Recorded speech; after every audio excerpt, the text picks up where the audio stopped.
In this video, I'll be analyzing a passage from The Taming of the Shrew by William Shakespeare.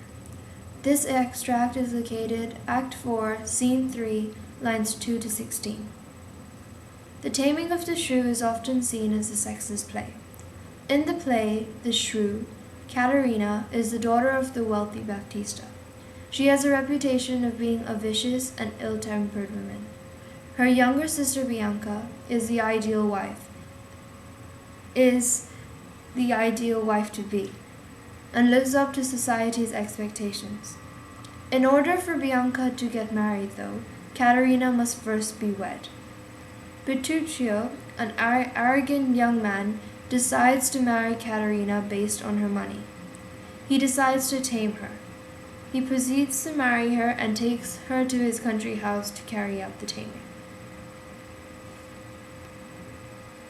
In passage 8, we see Caterina begging for food and complaining to Grumio, Petruchio's servant, about her mistreatment. Petruchio has succeeded in confusing and infuriating Catherine. She says, "The more my wrong, the more his spite appears." The more she suffers, the more he gets angry with her. She's frustrated, and it comes through the next line when she says, "What, did he marry me to famish me?" With Shakespeare making her say it as a rhetorical question, it comes through that even though she's talking to Grumio, it's actually herself that she's asking, and she's trying to make sense of Petruchio's methods. Not being given food is difficult for Caterina, who is from a rich background and is used to luxury and all that she needs. Petruchio has slowly manipulated the entire situation to his liking. When before it was her who gave to the poor, beggars that came unto my father's door, upon entreaty have a present alms, she, who is someone who never knew how to entreat, nor never needed to, has had her role deserved, and is now begging. The main theme of the passage is domestication. Caterina is starving, she is exhausted, and no longer has authority over her rights. Petruchio controls her food, when she sleeps, and how long she does. When she tells of her misfortune, Shakespeare creates a pitiful atmosphere by making her list and repeating. She says, "I'm starved for meat, giddy for lack of sleep, with all oaths kept waking, and with brawling fed." She is hardly eating, and what little she is given is insufficient for her. He's keeping her awake. The atmosphere becomes serious, and her treatment by Petruchio comes to question by the audience. Petruchio seems to be abusing his role as a husband to Caterina's role as wife. As Caterina narrates the treatment, a mental picture is created of a prisoner of sort.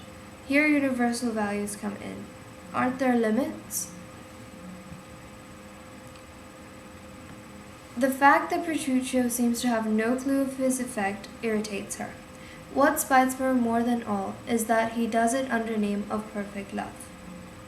She goes on to say, "As who should say if I should sleep or eat, to a deadly sickness or as present death? Since he only has the best intention, she can't respond to him with her typical anger. After all, society does expect a man to look after his wife." But Caterina suspects this strange behavior as an act. She says perfect love, even though she's only known Petruchio for a few days and has only been married to him for a day. Caterina believes it's all a pretense and refers to it as under a name of. It's in the last line which Shakespeare brings across the result of Petruchio's taming.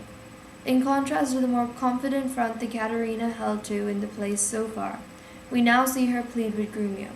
She says, "I prithee," which literally means "I beg." Not only is she begging, but she is begging a servant, someone a whole class lower than her. Petruchio hasn't let her eat the night before and the whole of the day, and slowly she's breaking down. Caterina also says, "I care not what," showing just how vulnerable and how accepting of whatever she has become, coming to the point where she no longer really cares about what it is that she's getting, so be it wholesome food. Petruccio's main goal is to subvert Caterina's power. He weakens her, and he refuses to give her what she needs. This extract foreshadows the next part in the play, where again Petruccio continues his methods of taming and refuses to give her what she wants and what she needs. In this passage, the conflict presented is simply Grumio's rejection to bring her food. This can also link to a master and servant's relationship, since Grumio is terrified of Petruccio and therefore does not give any food to Caterina. This extract also shows that the concept of groveling is very difficult for Caterina to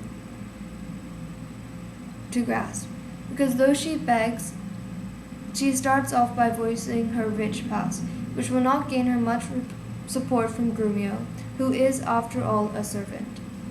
Grumio does not have any lines in the extract, but throughout, Caterina speaks to him. Caterina is the narrative voice. The narrative voice creates closeness to Caterina, because earlier in the play, she is more hostile and not easy to relate to. Though she does not win Grumio's support, she is victimized, and she gains the audience's pity.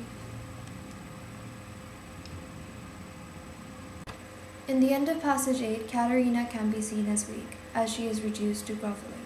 But this speech foreshadows a more defiant one later on in the play. The atmosphere throughout is more or less serious, but this changes when Grumio does answer it, and it turns out into a battle of the wits.